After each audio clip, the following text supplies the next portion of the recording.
Alright, so in this video we're going to talk about scientific notation.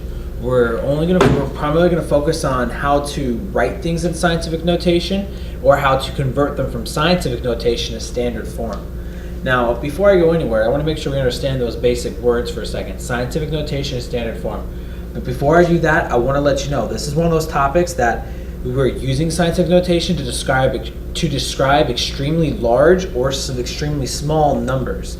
So it allows us to distinguish and still do calculations with them without having to write out that very, very long number, like if it's 0.00000, whatever. It allows us to do it much more precisely and save time, and it's faster, especially when describing large or small values. Okay, so standard form, I'm going to just write it right next to it. Standard form is a really fancy way of saying a regular old number. So what I mean by that is this.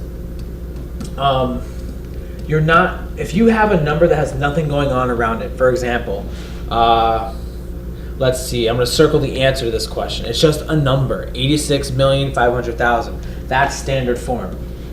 250, there's nothing going on to that, that's standard form. 8,193, I'm making these up, that's standard form. Or 2.47, if that's truly what the number is, that's standard form if there's nothing around it. So standard form is just a regular old number. So when they talk about converting from scientific notation to standard form, they're really just saying converting it to its actual number. What does it equal? Or vice versa. If they're saying convert from standard form to scientific notation, they're saying take a number like this and convert, or a number like this, and convert it down to where it's in scientific notation. So that's what we're going to talk about. But I wanted to go ahead and point out the easy one first. Standard form. That's the one that people overthink a lot. It sounds fancy. Really, they're just saying, what is the number? That's all they're saying.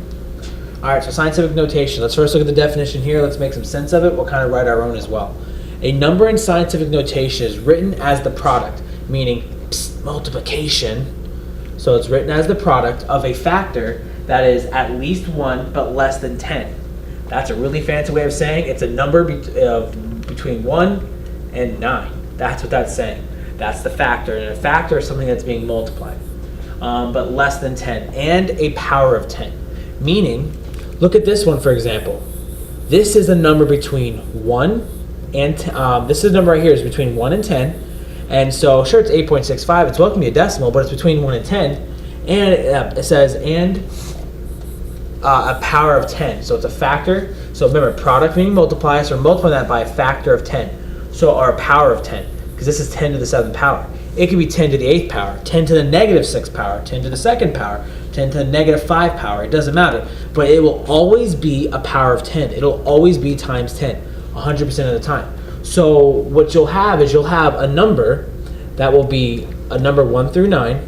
Actually, technically it can go up to 9.99 to be more specific. It can go really, really close to 10. So it'll be somewhere between 1 and, we'll just call it 9.99. So you kind of know what I mean, really close to 10. It'll be a number between that times 10 to some exponent up here. I'll put a number sign. It doesn't matter. So scientific notation will always have this format. It will not be a 0 point something up here. It must have a digit. 1 point something is a bare minimum, or 1 as a bare minimum. And over here, it could be as high as that number that we have right here. It could be as high as 9.999999, but it won't actually be 10, because as soon as it hits 2 digits, we would have just slid it over one more time. And I'll show you what I mean by that. So that's the format of scientific notation. Now, let's talk about how we're going to use it, how we're going to convert in and out of it. But before we do, let's take a moment to also talk about what does it mean to multiply by 10. So those of you who were in this year's 7th grade math class, you might remember back to chapter 0 when we were reviewing some 6th grade stuff, how to multiply and divide by multiples of 10. So for example, if I asked you what was 5 times 10, many of you are going to think, okay, 50, no big deal. If I ask some of you what is 24 times 10, you're still thinking, no big deal. Slap on a 0, okay, very true. Now, I said something just now that's not technically true, and it's something I want you guys to catch. If I also wrote what is 23.4 times 10, I've had a lot of students tell me their first impression was 2,340, but that's incorrect, because they're always thinking it technically is slapping on a 10, and that's kind of looks true when you're dealing with whole numbers. But technically, when you multiply by 10, Our number system that we all use in this world is, most people use base 10. When you multiply or divide by 10, it actually moves the decimal place.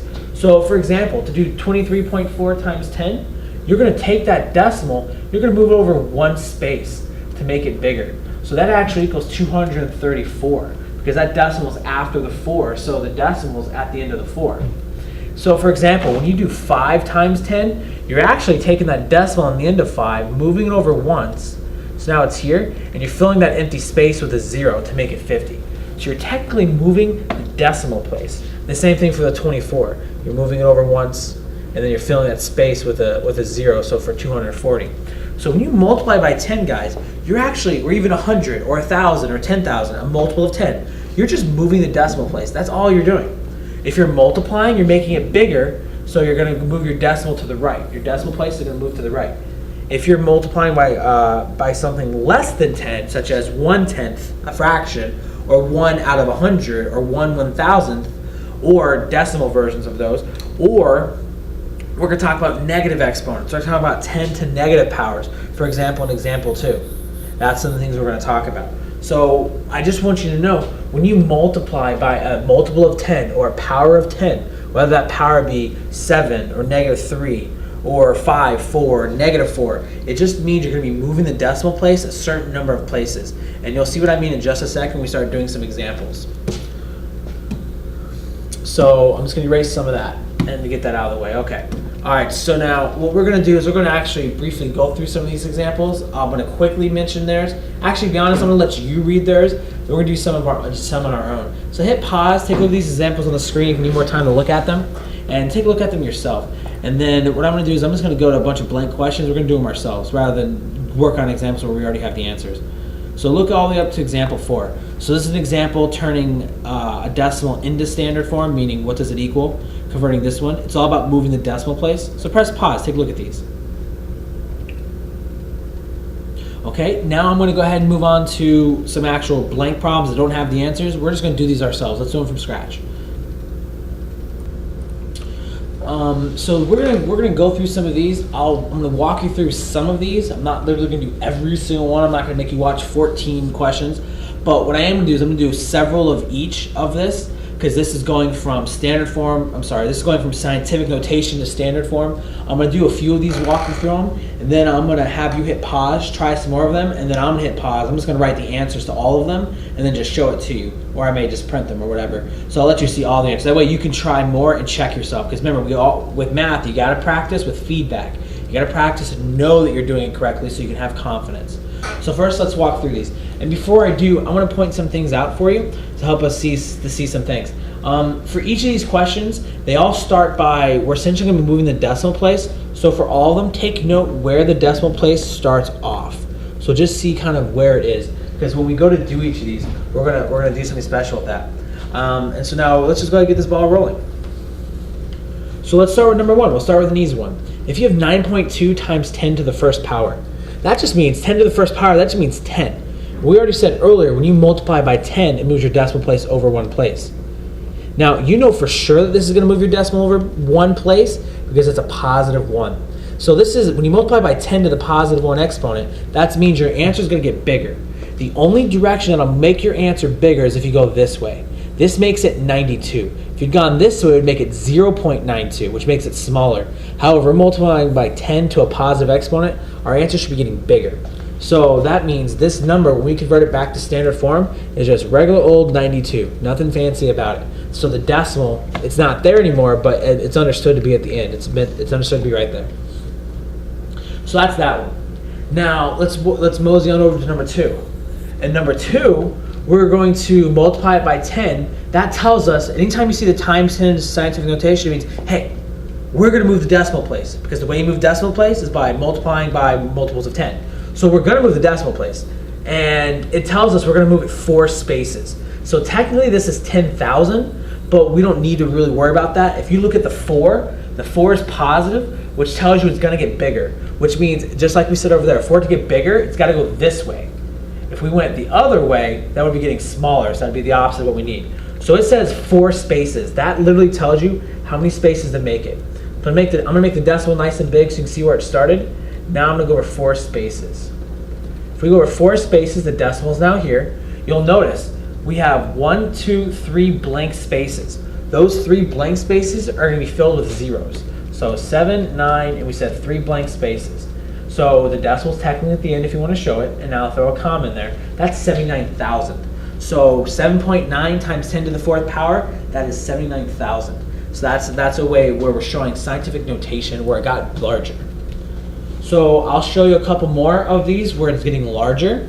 And you know it's getting larger because you see it's to the positive exponent power. So 1 through 6 are all getting larger. And then at a quick glance, 7 through 12 looks like they're all getting smaller. And then 13 and 14 are getting larger again. So they kind of reminded you back then. So, but one thing I want to remind you in scientific notation, let's revisit our definition real fast. We said that in all these, and when it's in scientific notation, the number in front is going to be between 1 and, I said 9.999, whatever. So, and look, you have 1 digit. That's really what I mean. What I really mean is visually, there's only 1 digit on the left side or in front of the decimal. There's only 1 digit in front. You'll never see 2 digits in front with scientific notation. And if you happen to be doing a calculation with scientific notation and you get to, that just means you need to slide over one more time, and then you're going to have to change the value of the exponent to indicate that. So in all of these, there's only 1 digit on the left side. It doesn't matter what's on the right side. There could be nothing on the right side. It could just be 4 times 10 to the 4th power. But what's on the right side is happens to be what's still a part of the number. We don't want to lose track of it.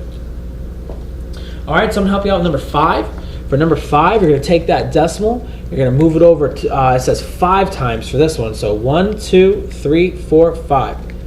You know it took two jumps just to get to the end of the 6. So that means you have 3 more jumps. Those 3 jumps are going to have zeros in them. They're going to be gaps. So you're going to fill them with zeros. So that means we have 406, and we just said 3 zeros on the end of it. So the decimal's technically right there if you want to see it. So that tells us we're working with 406,000 in number 5. So now hit pause, take a second, and knock out 3, 4, and 6. Do the rest of these increasing questions and try them out for yourself. Well, now I'm going to hit pause. I'm going to write the answers. All right, so you'll now see the answers to those other questions. Notice that number 6 became a very large number because it was times 10 to the 7th power. It became 29,100,000. It's a very, very large number. So in those examples, we made it larger, going from scientific notation to standard form. Now let's talk about a few of them where we're going in the other direction. You'll immediately see a difference. In each of these questions, there's a negative exponent, which means we're going to go in the other direction. Instead of getting bigger, we're going to get smaller. To get bigger, we move our decimal to the right. So to get smaller, it's going to be the opposite. We're going to move our decimal to the left. So for number 7, 4.35 times 10 to the negative 1 power, that means move that decimal over to the left 1 space is what we're going to do with it. So now the decimal's in front of the 4, so it means we have 0.435. And that's going to be the real value of the number in number 7. That's the standard form of the regular old number. In number 8, let's do the same thing. We're going to move it left because it says negative, and it says 6 spaces. So 1, 2, 3, 4, 5, 6 spaces. Decimal's here. So I know that I went over 1 to get on the other side of the 1. So that means I have 5 spaces. 1, 2, 3, 4, 5. I have 5 blank spaces. They're going to have zeros in them. So 0 point, and now we said 5 blank spaces for zeros. 1, 2, 3, 4, 5. And now the 1, 7. 1, 7 is still there. So that's the real value of number 8. So if you look at numbers like number 6 or number 8, you'll kind of see what I mean for very large numbers and very small numbers. Why we're using scientific notation to help us label those numbers and use them. For questions like, I'm going to eyeball and take a look at a few more. Questions like number 12, it says to the negative 2 power, so that means go left 2 spaces from where the decimal was. Notice the decimal start off right there. So we're going to have a gap in front of the 6. That gap's going to have a 0 in it. So 0, 6. And now we still bring everything else with it. 2, 9, 7, 5. So 0.062975. That's the decimal for number 12. So when you have the negative exponent, you just go in the other direction. So now if you can get the hang of this, press pause. Try the rest of the questions on the screen. 9, 10, 11, 13, and 14. I'm going to hit pause as well. I'm going to write those answers so you can check yourself. Because remember, we've got to practice with feedback. Give yourself some feedback so you know you're doing okay. All right, so check to see how you did. And take a moment to kind of review over all these again, just to make sure you truly understand in each of them. If you need to write any of them down, I went back with black and bolded up some of those decimals so you can see a little better where it started. Number 9, it went off the screen, but essentially you know that it was left 7 spaces. So if you go left 1, you're on the other side of the 5. So it means you have 6 more spaces to go. So even though I ran out of room, we know there's going to be 6 blank spots for zeros. So it needs to be 6 zeros. 1, 2, 3, 4, 5, 6. So it's a way to also know that way to help you do these. So take some time and check yourself with these. Now what we're going to do, we're going to go in the other direction. We're now going to take questions that are in standard form, questions that look like our answers, questions that look like this. We're now going to talk about how to convert those into scientific notation. So we're literally going to do the exact same thing. We're just going to do it backwards. So we're going to start with these numbers, our answers that we got, and we're going to then put those into scientific notation. So it's the exact same thing, just backwards. So we might quite not do as many examples as those, or I might not explain as many of them, but I'll definitely try to give you the answer to them so you can check for yourself. So here's quite a few more questions on the screen, but like I already mentioned, I'm not going to explain probably as many as last time, but I'll make sure that I still give you enough to where you've got enough, and then I'll just have you hit pause, I'll hit pause, I'll write the answers and let you check yourself on more of them. So let's start with a question like number 17. So we're going to start over here at number 17. So on this question, we see that we have a large-ish number, 25,200. Our job is writing the scientific notation. What I said to you earlier, that means we have to put it to where in front of the decimal, there's only 1 digit. So in other words, we want to see the decimal place right there between the 2 and the 5. And in number 15, we want to see the decimal place between the 8 and the 6. So there's only 1 digit in front of the decimal. So in number 23, we want to see the decimal between the 2 and the 7. That way only the 2 is on the left side. So I'm giving you an idea of what we want to see. We want to see that there's only 1 number on the left side. So what you got to do is you got to see, what do I have to do to make that happen? So first, let's recognize, if you don't see a decimal in any of these questions, like for example, numbers 1 through 20, there are no decimals. But that means it's understood to be at the end. So number 15, the decimal's at the end. So I'm going to go ahead and fill all those in. So if you need to remember that, do that now. So if you don't see a decimal, that means it's at the end. Otherwise, it's right where it says it is. So where that dot is. So I'm just going to make a few of those bigger. So bear note in that. That way you know where to start. That way you know how many spaces that you've had to move it. Okay, so now what we're going to do is you're going to count how many spaces do you have to move in order to get there. So I already mentioned we're going to do number 17 first. So let's count. From where it's at, we go 1, 2, 3, 4. We go over 4 spaces. So that tells us, because it's 4 spaces that we go over, we now know that it turns into 2.52. So 2.52, and all of them are going to have times 10. But now here's the important part, the exponent, the power. We moved it 4 spaces, so we just have to decide, is it positive 4 or negative 4? And you decide by asking yourself this. If I have 2.52 and I want to get back to where I started, I want to get back to the true value of it. 2.52 to get from 2.52 to 25,200, we're going to have to get larger. And the only way to get larger, as we said earlier, was to have a positive exponent. So it's going to be to the positive 4 power. So, and you can check yourself. If I were to do this, move it over 4 times to the right, yes, I would have 25,200. So you have to put it in a direction that puts you back where you started. I know that we went left to turn it into scientific notation, but it's kind of the opposite. You have to be like, what do I have to do if I was looking at the scientific notation? What would it take in order to get back to the actual number? So we're going to have to make it larger to get back. So it's going to be a positive 4. Be careful of that.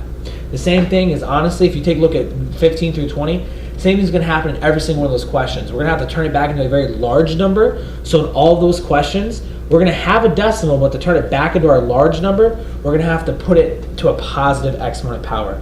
So let's go over to number 20. Number 20 is going to have a lot of digits. So to go from here, and we want to see the decimal on the other side of the 1, so between the 1 and the 2, we're going to have to move it. Let's count. 1, let's stay on the red. 1, 2, 3, 4, 5, 6, 7 spaces. We've got to move it 7 spaces, but we still have to write all these digits up to the 9. So 1.25709. We do not have to include those zeros. Okay, that is going to be times 10, and it's going to get a whole lot bigger because that's 12 million, and we only have 1.2. So that means it's going to be to the positive 7 power. It's to the 7 power because we said 7 spaces. So that's going to be your scientific notation for number 20. So that's what I mean about getting larger. So for easy questions like number 15, we just have to move it over once. So that's going to be 8.6 times 10 to the 1 power. Number 16, we got to move it over twice to get it between in those. So 7.72 times 10, we said 2 times, so to the positive 2 power. So press pause and try some of the other questions. Try numbers 18 and 19 on your own and see if you can convert those correctly on your own. All right, hopefully you hit pause, so let's knock those out real fast. 1, 2, 3. 3 spaces, so that means 3.941 times 10 to the 3rd power. That's the scientific notation, number 18. Number 19, 1, 2, 3, 4, 5, 6. 6 spaces. So that's going to be 3.586 times 10 to the positive 6 power. So take a moment to think about those, and now we're going to look at some of the ones where we're going to have work with small decimals. All right, so in each of these examples, we're going to do the same thing. So we're going to count how many times does it take to get one number after the decimal. So we'll start with an easy one. Number 21, we move it over once, twice to get it between there because we want to see it between the 4 and the 8. And so for example, number 24, we want to see it between the 6 and the 2 like that on number 24. Now let's go back to 21. Let's finish that up. We moved it twice, but regardless, we currently have 4.8. It's always going to be times 10, but now here's the thing.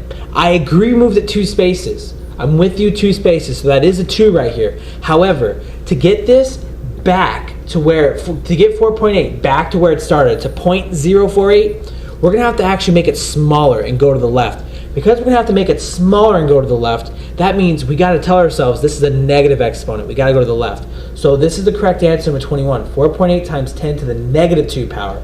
That's the proper way. And as a heads up, that's what's going to happen in all of these from 21 to 26. It's going to be to the negative power because to put it back, you're going to have to go back to the left and make it smaller because these are all very small decimals.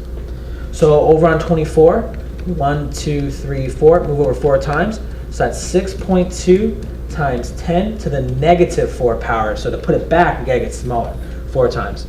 Number 26, 1, 2, 3, 3 times. So we have, I almost kept counting, 8.57. There's a 7 right here. I don't like that being that messy. Let's redo that.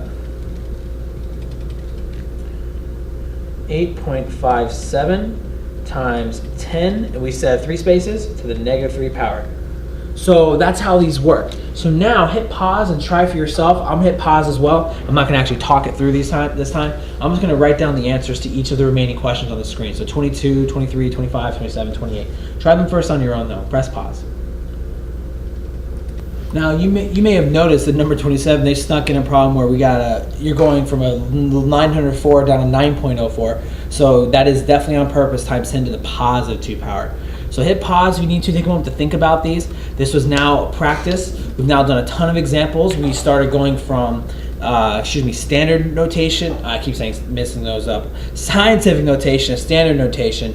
And now I'm doing it again. Scientific notation to standard form. Use that proper vocabulary. And in these examples on the screen, we went from standard form to scientific notation.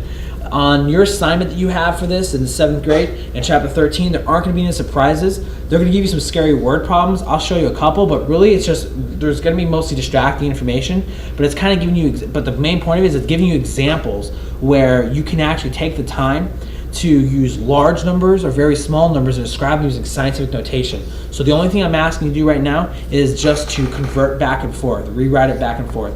And for those interested, I'll spend a few minutes at the end showing you how to do calculations with with scientific notation, but I'm only going to do a few examples of that just to kind of sample for you.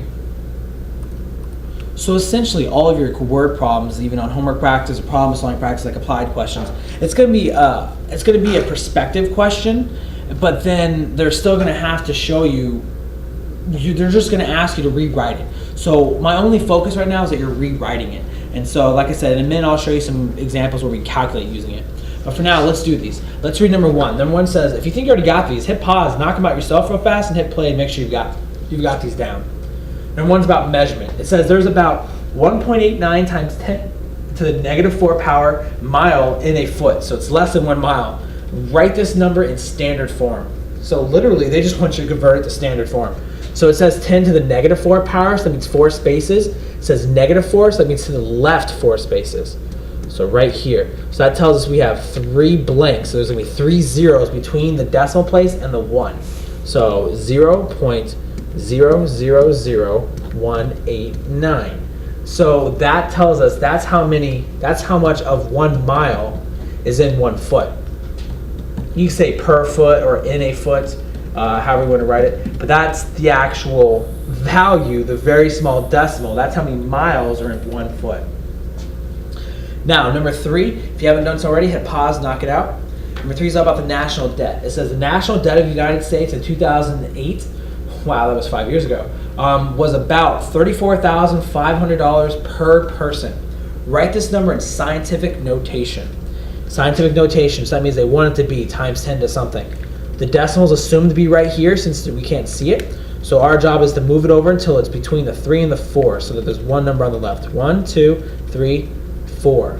So we move it over 4 spaces. 1, 2, 3, 4. Yeah, definitely 4. Okay, so that tells us 3.45, don't need to include those other zeros, times 10. Now, to get back where we were going, we would have to move to the right 4 spaces. So that tells us it's the positive 4.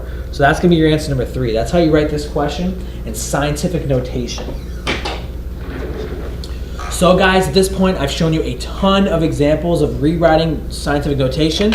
Hopefully you feel like you're really, really good at converting back and forth, no matter what, whether it's a really big number, a really small number, or whatever. So from this point, you can stop the video here if that's all you want to see. But for those that want to take it a step further, I'm going to show you guys a few challenging examples to where we're actually, let's go one step further next. Let's actually do calculations with scientific notation. Let me show you, not only do scientists and researchers want to describe large and small numbers with scientific notation, they're going to actually do calculations with them so that they can keep them in a way that's manageable, so it doesn't take up the entire whiteboard, especially if you're talking like billions and trillions. And I'm going to show you how we're going to use what we've learned about the laws of exponents, the product property, the quotient property, and how we're going to use that to help us do calculations with scientific notation. So stay tuned and watch a few more minutes of this. I'm only going to do a few examples of it and to show you guys what I mean. Alright, so first we're going to start with one problem and use this problem to kind of explain it. You see we have scientific notation on the left, we have scientific notation on the right. I made up these numbers. And now I'm going to show you guys how, it's just a coincidence I chose one for both of them, doesn't matter. I want to show you guys what happens to do this. So to help you understand how to do this, to help you really see it, I want you guys to realize what we really have here is 1.5 times 10 to the second power. They both are tens. So we can think of that almost like as having a common variable between both of them, having a common base. So I'm going to help you guys visualize it by, we can write them like this. Imagine them like this. 1.65 times x to the second power times 1.1 times x to the third power. So here I'm actually meaning x to be a variable, not the exponent, not the multiplication that is here. So to be clear, let's make that a dot for multiplication. So we can think of it this way. And if we were to do a question like this on our own, we've learned in the last sections, this would be using the product property of exponents. If you have a coefficient, you can go ahead and just use it, and you can multiply those coefficients together. So 1.65 times 1.1, that gives us 1.815. 1.815. Now that, and remember, when you multiply, and you now multiply your coefficients, now with your common bases, you write that common base, and then you add the exponents, is what we learned with the product property of powers. So that's to the 2 plus 3 power. So that's of course going to be 5. So 1.815 x to the 5th power.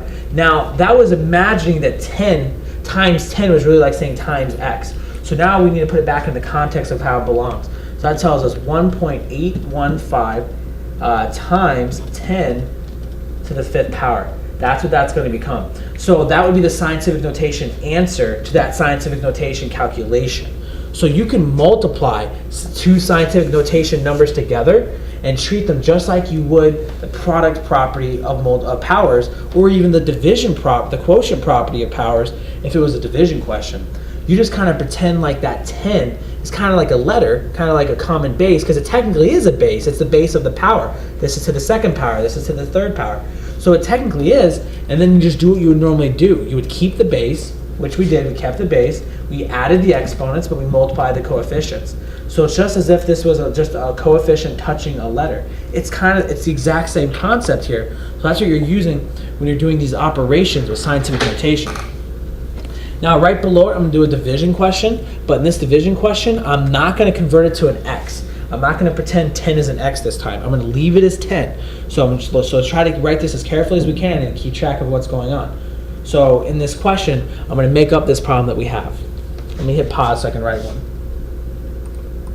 So in this question, we have 8.4 times 10 to the 7th power. That could represent a distance, a total quantity. Maybe it's a distance from here to like some distant planet or something. And then divided by 1.2 times 10 to the 3rd power. So we're gonna go ahead and divide this. And when you divide this, doing what we did before, these are our common bases. So for our common bases, we're just gonna subtract the exponents. So 7 minus 3. Well, that's 4. So that's gonna equal something times 10 to the 4th power. I don't know why I wrote that so small. So it's gonna be something times 10 to the 4th power. Now that something is whatever 8.4 divided by 1.2 is. So 8.4 divided by 1.2, that equals 7. Okay, so I got lucky this time. It was an easy number. So the answer to this question is 7 times 10 to the 4th power, which is something along the lines of 70,000, I believe. So that's just giving you an example of dividing with scientific notation. 7 times 10 to the 4th power. Now, even if you get a really ugly answer, even if you got something ugly, you would still write those decimals. Now, to keep it simple, we're assuming it's not going to be a repeating decimal at this point, because then that might be a little confusing how to do that. Because you eventually have to round at some point.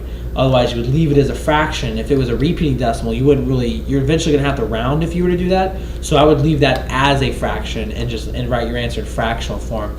But I just wanted to give you guys an example of multiplying scientific notation values and dividing with scientific notation values. This is how it works. Now, even if it came time to add and subtract scientific notation values, you can add and subtract things that are like terms. Meaning, if both of your scientific notation terms were to the same power, you could add them together. So as an example, I'm just making this up, 3.4 times 10 to the 3rd power, all of that plus 2.5 times 10 to the 3rd power. If you have the same base, think of it as like the same x, and the same exponent. So this is like saying 3.4 x cubed plus 2.5 x cubed. If you have that same variable and exponent, or in this case, base, constant, and exponent, you would just normally, if you had like 3x plus 2x, you would just add those and get 5x. You would do the same thing here. You would just add them because you have the same terms. So keep that in mind. You literally at this point, because this is just like saying 3x cubed plus 2x cubed, you would just add those together. You're gonna do the same thing here. So 3.4 plus 2.5, that would give you 5.9, and now you just keep the times 10x cubed, times 10 to the 3rd power. You never change exponents when you add and subtract. You only change exponents when you multiply and divide. So keep that in mind. Okay guys, so these are just a few challenge questions, a few examples of doing operations with scientific notation. Our main focus in this video, it's awesome if you stuck around, is mostly just remember, rewriting into scientific notation and out of scientific notation. That way you know what they mean when you see them. Good luck, practice. You're gonna use this for many years in math and science class.